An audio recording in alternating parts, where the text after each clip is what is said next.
WhatsApp guys, भाई जो लोग कह रहे थे ऋषभ पंत फ्रॉड है, एक्सपोज हो गया है, ये हो गया, कहां गए वो मुहिम छेड़कर ट्विटर पे हवाबाजी करने वाले, जिन्होंने खुद अब उनके सामने अगर कोई 100 की स्पीड से बॉल डालते जो उनको दिखे ना, कहां छुप गए अब?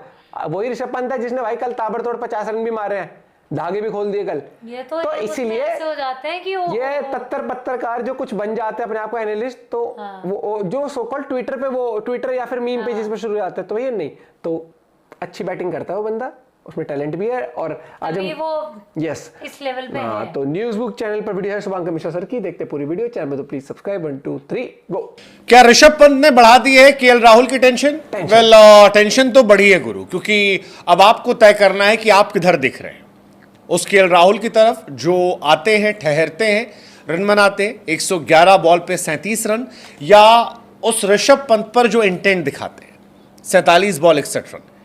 दलीप ट्रॉफी का match, red ball cricket, Rishabh Pant 21 महीने बाद वापसी, और चर्चा जबरदस्त तरीके से चल रही है। ये चर्चा इसलिए भी है क्योंकि टीम इंडिया के लिए अगर आप विकेट कीपर बल्लेबाज खोजने जाएंगे तो आपको जो नाम आते हैं उसमें सबसे आगे नाम केएल राहुल और ऋषभ पंत का। सबसे आगे, क्योंकि ईशान किशन दलीप ट्रॉफी में चोटिल हो गए हैं, तो वो ऑब्वियस तौर पर बाहर है। केएस भरत के बल्ले से रन निकलते नहीं है। ध्रुव जुरेल ने परफॉर्मेंस की नहीं है। संजू सैमसन को कंसीडर ही नहीं किया गया है, तो कोई लॉजिक ही नहीं बनता उनका। बचे 2 प्लेयर, एक केएल राहुल, एक ऋषभ पंत। ऋषभ पंत ने उसी दलीप ट्रॉफी में 47 बॉल पर 61 रन बनाए, जिसमें 111 बॉल पर 37 रन केएल राहुल ने बनाए। अब सवाल यह है कि पंत या फिर केएल, क्योंकि दोनों जो हैं वो अपने आप में कमाल है। ऋषभ पंत हालांकि इस मैच में शानदार थे, 21 बॉलों में अर्धशतक लगाया, और 21 महीने बाद आकर अर्धशतक लगाया, और 34 बॉलों पर यह अर्धशतक था। मतलब पूरा स्टाइल दिखाया। विकेट कीपिंग जो है वो भी ऋषभ अच्छी कर रहे थे। हालांकि आउट जो हुए वो भी उसी बैटिंग की वजह से हुए, मतलब वो जो रेकलेस बैटिंग एटीट्यूड है कि हम मारेंगे, जो होगा देखा जाएगा, उसकी वजह से वो 61 रन पर आउट हुए। लेकिन ऋषभ पंत इस मैच में केएल राहुल की टेंशन बढ़ा रहे थे। शुरुआत में हालांकि जब बैटिंग करने आए तो वो भी केएल राहुल की तरह खेल रहे थे, 10 बॉल पे 7 रन बनाकर खेल रहे थे और स्लो चल रहा था। लेकिन उसके बाद जो पेस पकड़ा वो जबरदस्त। अगली 37 बॉलों पर ताबड़तोड़ चौके छक्के मारे, और 9 चौके 2 छक्के का असर यह था कि ऋषभ का वो जो फेयरलेस अप्रोच था वो दिखाई पड़ा। ऋषभ पंत वैसे भी टेस्ट मैचेस में इंडिया की फेवरेट चॉइस रहे हैं। अगर आप याद करेंगे, गैबा में टेस्ट मैचेस हो या बाकी जगह टेस्ट मैचेस हो, ऋषभ टेस्ट क्रिकेट को अलग तरीके से खेलते हैं, और इसी वजह से वो गेम चेंजर माने जाते हैं। अब सवाल ये उठ रहा है कि क्या जो ये मैच था इसमें केएल राहुल के सामने ऋषभ पंत की बल्लेबाजी ज़्यादा बेहतर थी? क्या ऋषभ पंत ने इस आतिशबाजी से ये मेक श्योर किया कि केएल राहुल जो है वो टेस्ट सीरीज में बेंच पर बैठेंगे?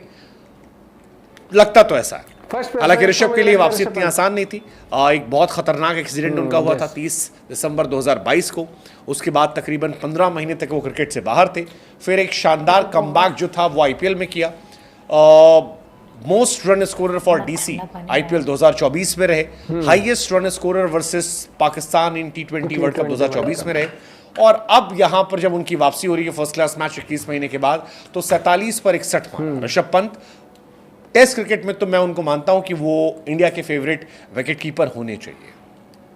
कई बार T20 में क्वेश्चंस होते हैं, बट टेस्ट में उनका कोई सानी नहीं है। टेस्ट क्रिकेट में उनकी जो परफॉर्मेंस है, जो बैटिंग है, एबिलिटी है, वो अगर आप उठाकर देखेंगे तो आपको बाकी फॉर्मेट में अलग नजर आती है। और यही है कि ऋषभ पंत सरप्राइज लेकर आते हैं। वो T20 टेस्ट में खेलते हैं। It's good for Indian future. लेकिन क्या ये केएल राहुल की परेशानी को बढ़ाएगा? क्योंकि इंडिया को इस साल 10 मैचेस खेलने जो बांग्लादेश सीरीज से स्टार्ट हो जाएंगे, और इंडिया का स्क्वाड जो है वो अनाउंस होने वाला है। ऐसे में विकेट कीपर बल्लेबाज के तौर पर क्या इनका नाम आएगा, देखने वाली बात है। केएल राहुल यहाँ पर मौजूद है, देखा जाएगा। ईशान किशन जैसा कि हमने आपको बताया वो इंजर्ड है, तो वो बाहर हो गए। संजू सैमसन को कंसीडर नहीं किया जा रहा है।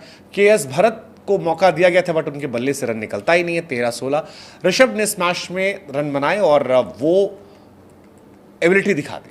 केएल राहुल टिके, ठहरने की कोशिश की, 37 रन बनाए। लेकिन फिर वही है कि केएल राहुल का अप्रोच और ऋषभ का अप्रोच बहुत फर्क है। अब टीम इंडिया किस अप्रोच से जाएगी, क्या वो डिफेंसिव अप्रोच या ऋषभ के इंटेंट, ये देखने वाली बात होगी। वैसे ऋषभ के अगर ओवरऑल करने की बात करें, 33 टेस्ट मैचेस में 2271 रन, 159 हाईएस्ट, 43 का एवरेज है, और स्ट्राइक रेट भी कमाल का है। केएल राहुल ने 50 मैचेस खेले हैं जिसमें 2863 रन है, 34 का एवरेज है। तो एवरेज और आपका स्ट्राइक रेट दोनों पंत का बेहतर है। शायद पंत लोग देख नहीं पाते मेरे हिसाब से केएल पर टेस्ट मैचेस से भारी पड़ जाए। What's your take, let us no.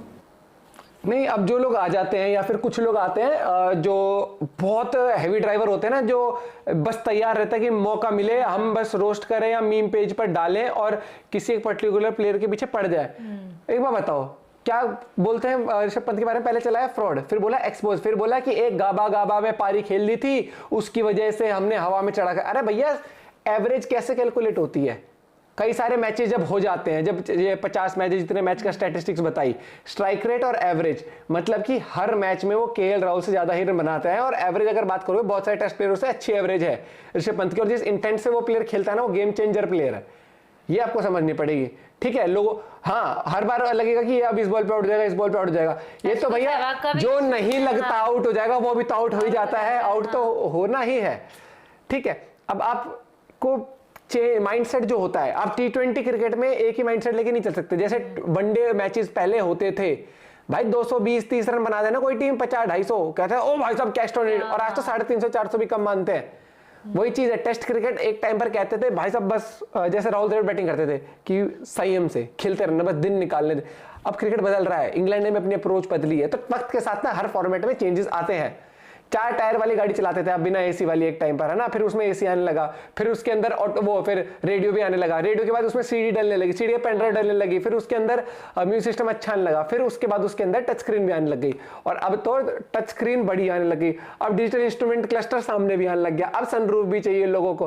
तो सब चीज लाइफस्टाइल भी बदलती है, फॉर्मेट टू फॉर्मेट प्लेयर का परफॉर्मेंस भी बदलता है, स्टाइल बदलता है, फॉर्मेट भी डिमांड अलग करता है।